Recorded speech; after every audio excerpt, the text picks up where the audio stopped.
Welcome to the classic car enthusiast, working on the Jaguar XK150. This is the tonneau that we had to strengthen up. I've done the inside of this lip now and lead loaded it. Well, I've got it 2/3 of the way up. And what I want to do now is I want to check this new panel for the back of the tonneau. So I brought the boot up. The unfortunate thing is it's very difficult to get it in exactly the right position for the bend on it. So I've got it flush here and here, or reasonably flush, top and tail, and you can see this is just held in there with clamps, but I just wanted to see what the thing was like. I mean, obviously if I release these you'll see that there's a little bit of play in it there, just there, but it does close. This is a little tip. If you're ever doing a panel like this, like a bonnet for instance, and you want to get it set right, I used this technique on my E-Type when I was trying to get the sills all correct. And this is the stuff here, it's kiddies Play-Doh. You could use anything, blue tack, whatever, but Play-Doh, blue tack, anything like that, anything that won't stick to the paintwork, it'll come off in a ball, like this for instance. And then what you do is you can put it into the channels, build it high, and then press the panel into place so that you get the gap in correct all the way around the sides. So what I'll do is I'll pick this off and show it to you. And yeah, and the Play-Doh lasts for quite a long time. I've had it, that's about 3 years, 4 years, it's 5 years it's been sat there, but it still seems to be okay as long as you put the top back on. And as you can see, the panel's pretty nice. This is a purchase panel. But it seems to be sitting right. So I'm not sure now whether to attach this or spot weld it in place and then attach it back onto the car and see. I mean, the gaps are pretty good and we can adjust the gaps a little bit, and it looks like a good fit to me. But you know, once you get hinges on and stuff, it can be a bit difficult. So you've got to be very careful. Better to have them slightly larger, then you can actually fill them in with lead if you need to. But that seems about the right position to me.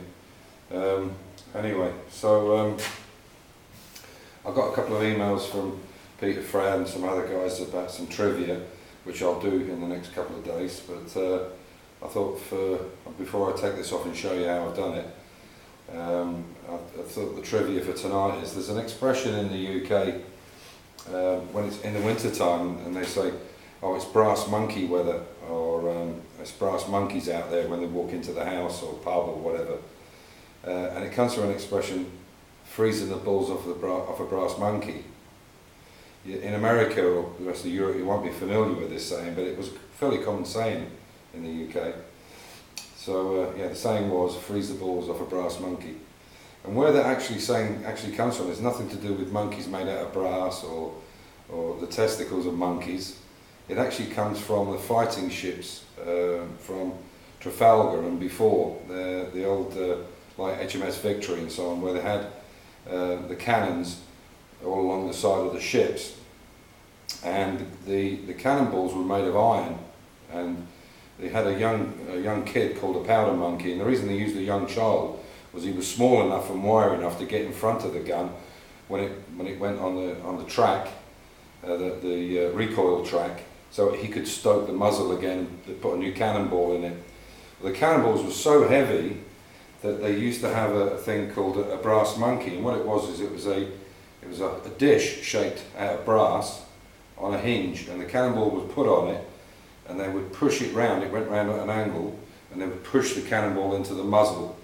Now the cannonball was iron, like I said, but the brass monkey was actually made of brass, and being ferrous and non-ferrous metals, during the winter, during the freezing nights and freezing mornings, afternoons, whatever, the cannonball wouldn't stick to the brass monkey, and that's where the expression came from. Freeze the balls, cannonballs, off a brass monkey, and this was the brass monkey.